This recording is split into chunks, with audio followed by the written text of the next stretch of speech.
다시 이제 제가 이 교육청에서 교원들을 대상으로 강의해야 되는 원고를 한번 살펴보면서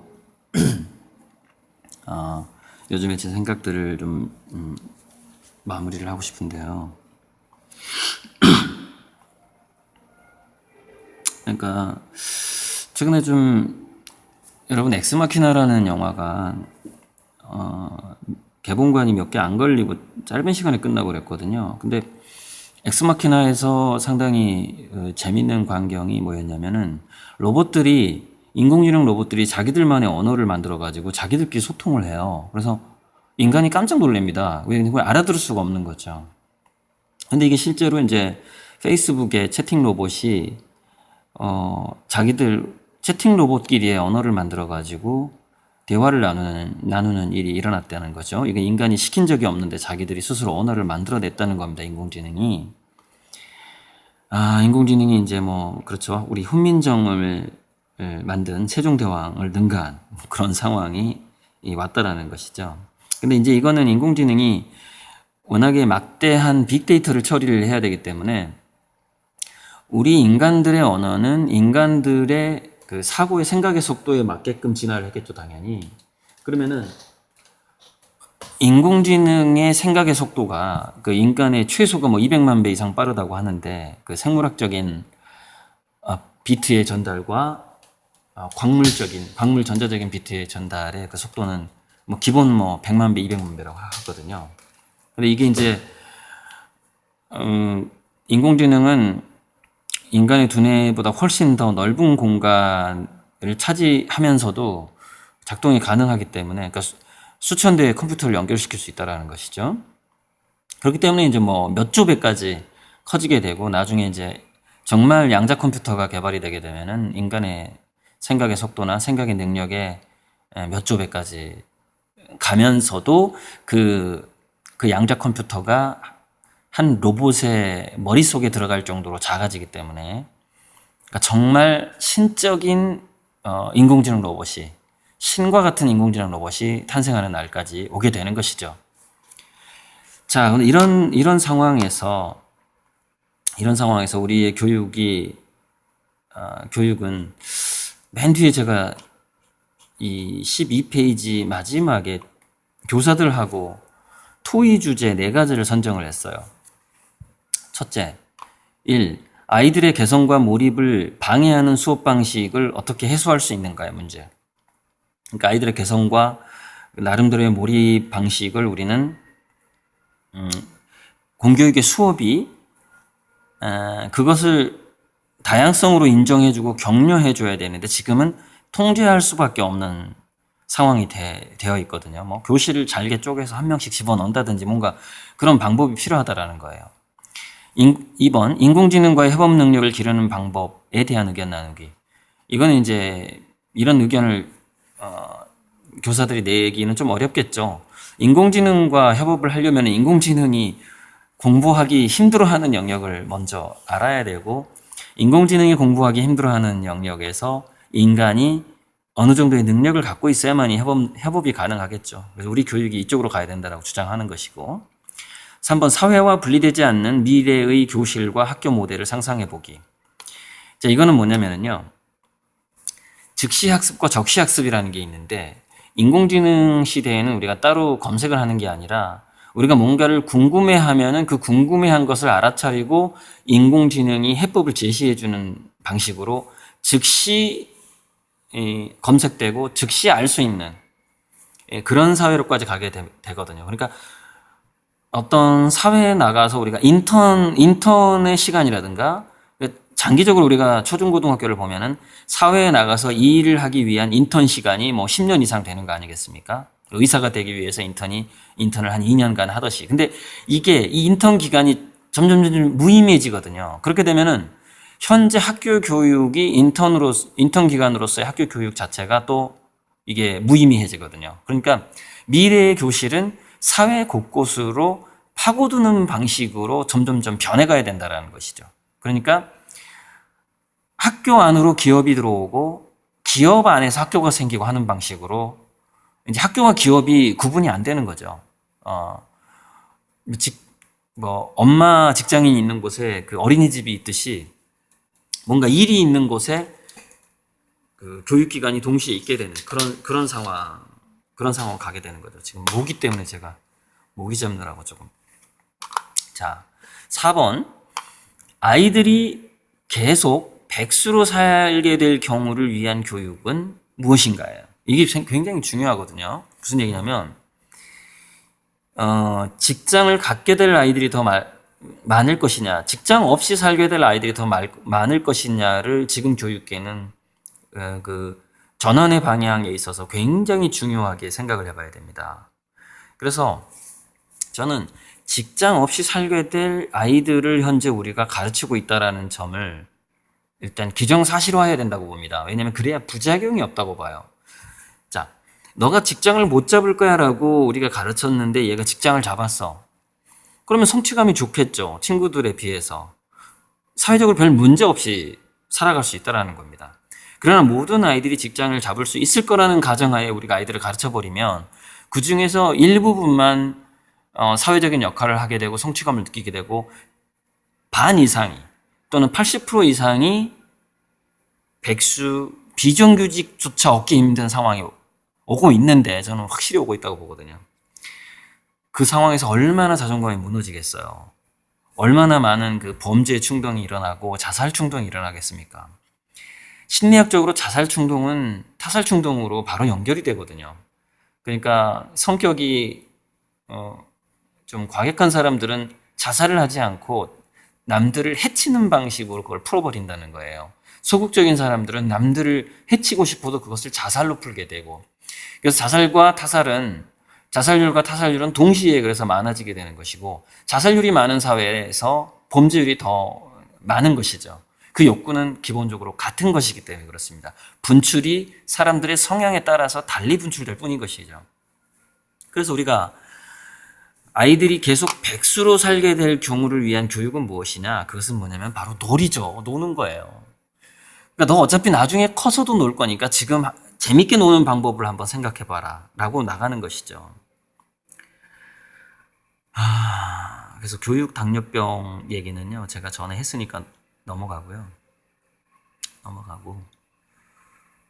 미래에 사라질 직업의 특성도 넘어가고, 그래서 이제 행복한 평생교육 혁신에 대해서 이거는 좀 제가 구체적으로 강의를 안 한 것 같아요.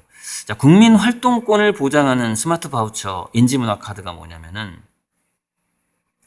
그러니까 최근에 우리는 왜 구글에 돈을 벌어주기만 할까라는 그런 4,700원짜리 소책자가 나왔는데, 네, 보고 좀 실망을 했습니다. 맨 뒷부분에 일자리가 놀자리로 바뀌어야 된다라는 컨셉이 살짝 나오고, 그 앞에는 기존 경제학을 쉽게 동화책처럼 쉽게 풀어쓴, 마치 전 지구가 100명이 사는 마을이라면 풍에 그런 식으로 서술하고 뒤에다가 약간의 힌트만 던져주고 책이 끝나버린 거예요.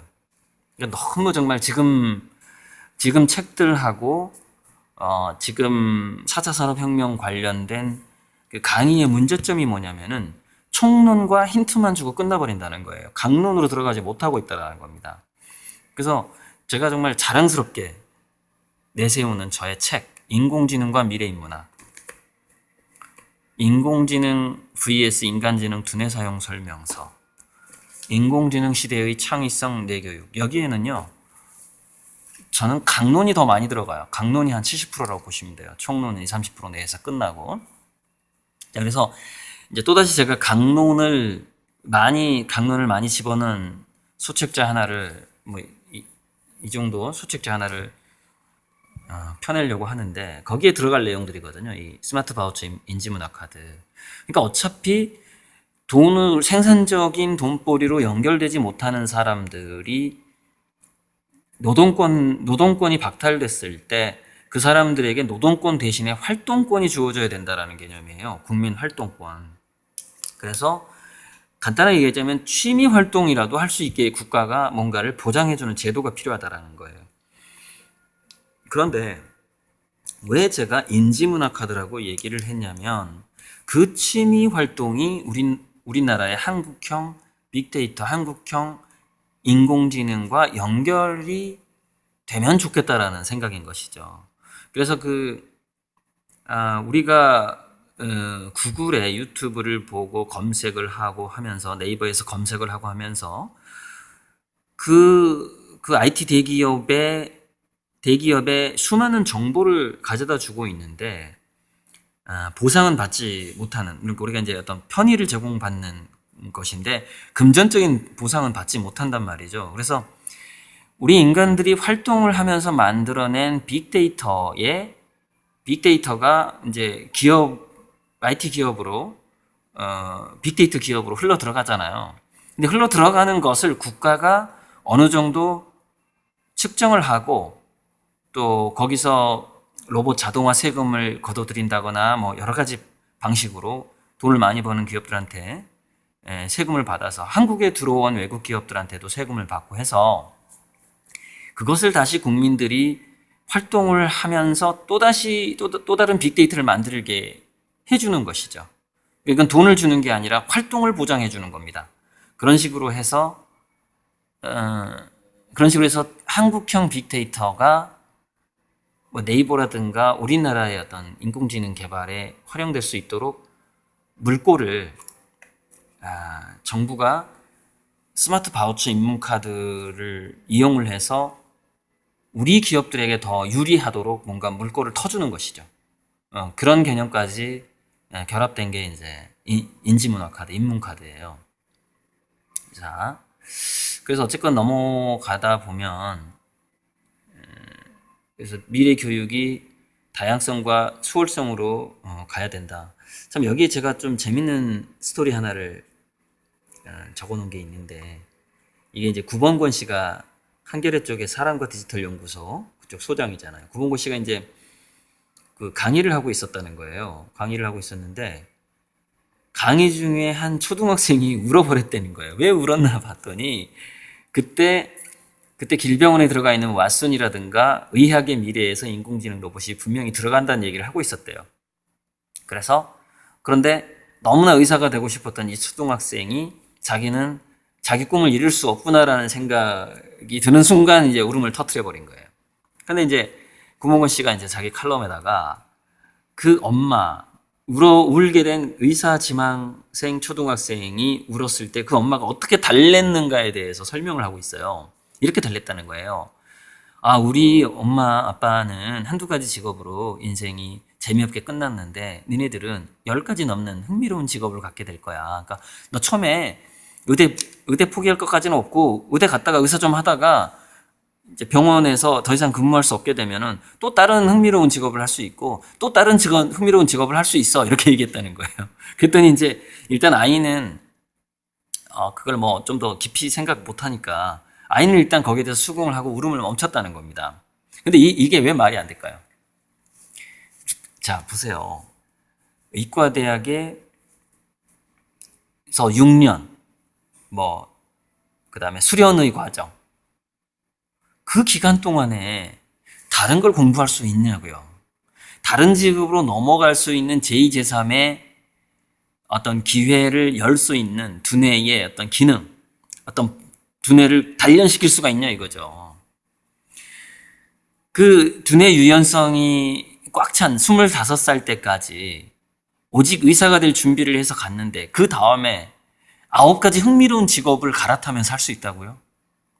그럼 그 사이에 알파고는, 그래서 그 다음에 제가 알파고 아버지가 그 같은 방식으로 알파고한테 이렇게 얘기했을 거다라고 해놓은 거예요.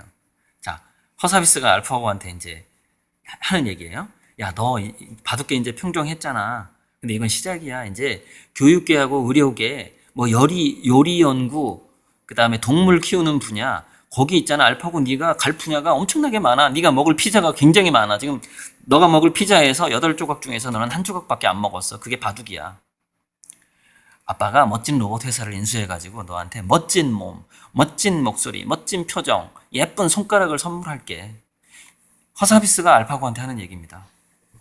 그러면 알파고가 멋진 몸과 목소리와 표정과 손가락을 갖게 됐을 때 청소년기에 의사가 되기 위해서 열심히 준비했던 그 애가 의사직을 그만두게 됐을 때 다른 데로 가려고 했을 때 거기는 이미 알파고가 있는 거죠. 바로 그 상황이 지금 우리가 처한 상황이에요. 그래서 이제 이 12페이지짜리 이 미래교육, 미래교실에 관한 이 원고 마지막 부분에 상당히 이제 구체적으로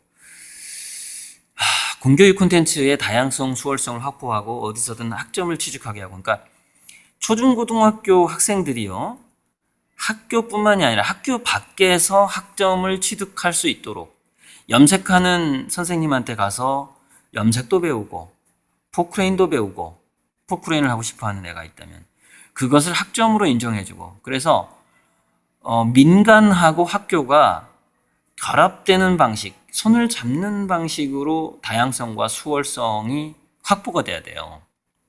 그리고 그것은 이제 안전을 관리 감독할 그런 교사들이 필요하잖아요. 그럼 파견 교사들을 또 비정규직으로 많이 뽑을 수 있거든요. 그 안전관리 책임자들, 그 일종의 코치들이라고, 안전 코치라고 볼 수가 있죠. 그렇게 해서 또 일자리를 만들고 기존의 교사들을 월급을 그대로 주면서도 바로 그런 체험 코치형 교사 쪽으로 갈 수 있게끔 해주고, 왜냐면 영어 수학을 이제 인공지능이 더 잘 가르치는 시대가 올 수가 있으니까요. 자, 그리고 두뇌 유형별로 산만 활동형, 보편 공부형, 집중 탐색형, 이런 두뇌가 있단 말이에요. 인간은 세 가지 두뇌가 있어요. 그래서 집중 탐색형은 초월적인 진학 제도가 필요하다. 어려서부터 일찍 대학 연구소로 갈 수 있어야 된다. 산만 활동형은 체험을 엄청나게 많이 할 수 있게끔 학교 안에서 얘네들 감당할 수가 없습니다. 선생님, 나 이제 포크레인 배우고 싶어요. 이럴 수 있다고요. 염색하고 싶어요. 그림 배우고 싶어요. 산을 돌아다니면서 사진을 배우고 싶어요. 저는 버섯 사진만 찍고 싶어요. 이런 애들 어떻게 감당합니까? 데리고 밖으로 나가는 수밖에 없는 거죠. 그걸 다 학점 취득으로 인정을 하는, 그렇게 굉장히 포괄적인 커리큘럼으로 오히려 초중고등학교가 대학교보다 더 포괄적인 다양한 선택이 가능한, 그렇게 지금 바뀌어 가야 된다라는 거예요, 현재는. 그게 이제 잘 놀면서 잘 수련하는 아이들을 만드는 방법인 거죠. 그래서 PBL이라는 게 Phenomenon Problem Project인데, 어떤 현상 속에서 문제를 발견하고 그 문제를 해결하기 위한 프로젝트를 서로 토론한다거나 하는 방식으로 수업하는 거거든요. 그리고 거꾸로 교실이라는 것은 PBL 수업을 하는 것의 일환이죠. 그냥 그렇게 같은 방식이라고 보시면 돼요. 그래서 이게 중요하다. 과정 중심과 학생 중심으로 가야 된다. 지금은 과정 중심이라는 것은 과정을 즐기는 아이들이 어떤 식의 사고방식을 하면서 어떤 결론에 도달을 하게 되는가. 그러니까 토론을 하더라도 너무 똑똑한 애하고 이렇게 그 다음에 그 기초 지식이 없는 애랑 토론을 붙이면 안 돼요. 왜냐면 과정이 망가져 버려요. 그러면 그 똑똑한 애가 그 기초 지식이 없는 애한테 정답을 제시해 줘 버린단 말이죠. 그러니까 그런 어떤 그 아이들의 수준별, 그 다음에 영역별로 이렇게 그 과정이 생각을 많이 하도록 해주는, 그러니까 개별 학생 두뇌들을 유심히 관찰을 해서 어떤 반을 잘 꾸려 나가야 되겠죠. 난이도별로.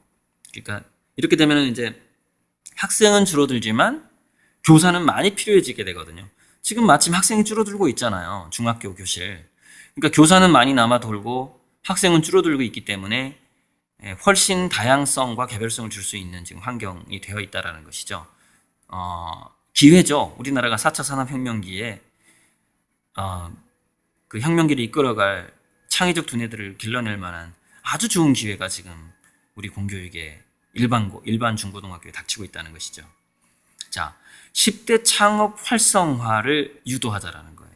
그래서 아까 제가 기업이 학교로 들어와야 된다고 얘기했죠. 학교가 기업으로 들어가고 기업이 학교로 들어오고, 그리고 애들은 기업에 있는 학교로 가기도 하고 또 그냥 기존의 학교로 오기도 하고, 이렇게 자유롭게 돌아다니면서 학점을 따는 방식으로 바뀌어야 되는 것이죠. 초중고등학교 때부터 그렇게 해야 된다는 게 핵심입니다. 그래서 교사 같은 경우에는 제가 학생의 유형은 세 가지로 나눴거든요. 산만 활동형, 보편 공부형, 집중 탐색형 이렇게 나눴고, 교사의 그 두뇌는 제가 다섯 가지로 나눴습니다. 이렇게 쭉 보면 읽어보면 나오는데, 자, 교사는 분야별 5가지 전문화가 필요하다. 순환 보직제를 축소하고 교사의 전문성 확대. 자, 고수교사, 그러니까 과목별 고수교사가 필요하고, 그 다음에 덕후교사인데 이거는 암묵지 교사예요. 그러니까 어떤 학과목이 뛰어난 교사가 아니라 뭐 예체능 쪽에 뛰어난 교사라고 좀 볼 수 있어요. 그래서 고수교사나 전문교사의 잦은 전출입을 시키지 말고 그 각 학교에 그 학교가 특목고다 또는 뭐 자사고다 그러니까 진학하자가 아니라 그 학교에 예를 들어서 서산고등학교에 자연미술에 뛰어난 이성원이라는 교사가 있어. 엄마, 나 고등학교는 그 서산고등학교에 이성원 교사 밑에서 좀 동아리 활동도 좀 하고 싶어. 그러니까 우리가 교수를 보고 대학을 가듯이 초중고등학교도 교사를 보고 아이들이 그 학교를 지원하게 되는 방식의 그런 어떤 그 개개인 교사의 브랜드화도 필요하다라는 거예요. 그게 4차 산업혁명의 그 다양성과 전문성이 굉장히 중요한 거거든요. 그래서 고수교사와 덕후교사가 많아져야 되고 그들의 안정성, 연속성, 책무성, 전문성을 보장하고 승진제도 영역별 분리. 승진제도가 예를 들어서 전문 고수교사나 덕후교사는 그것만으로도 충분히 교장, 교감 선생님의 대우를 해줄 수 있어야 된다는 거예요. 그 브랜드만으로도. 그 연구형은 그래서 그런 분들은 승진 시스템에서 꼭 거기에 들어갈 필요가 없죠. 승진은 행정형 관리교사나 뭐 체험형 관리교사에서 나오면 되는데, 자, 연구형 지도교사가 있고, 연구형, 덕후형, 심리형, 인성. 그러니까 담임 선생님들은 주로 이 심리형 인성교사가 맞는 게 좋고요. 그 다음에 행정형 관리교사가 있잖아요. 이분들이 이제 행정 업무를 맡고 승진을 하고, 그런 식으로 하면 되는 거고. 그 다음에 체험형 활동교사가 아까 제가 얘기했던 아이들이 다양한 활동을 할 때 체험 코치가 되는 교사들이에요. 밖으로 좀 나돌아다니기 좋아하는 좀 주로 남자 교사들이겠지만은. 그래서 대충 나오나요? 자, 체험형 교사, 행정형 교사, 심리형 교사, 연구형 교사, 덕후형 교사 이렇게 다섯 분야로 나누는 거예요. 교사의 전문화가. 그래서 덕후형 몰입 교사는 특히 이제 체험형하고 덕후형, 현재 연구형, 심리형, 행정형은 기존의 교대사대 체제에서 이 분들을 배출시킬 수가 있어요. 그리고 행정형 교사 같은 경우에는 공무원을 하다가 이렇게 학교로 올 수도 있고 또 학교에 있다가 공무원을 하기도 하고 이렇게 좀 교차될 수가 있을 것 같고요. 그다음에 체험형 활동교사하고 덕후형 몰입교사는 그래서 덕후형 몰입교사 같은 경우에는 저처럼 화가라든가 공예가들이 문예체, 소설가 이런 사람들이 포함이 되거든요. 시인까지도.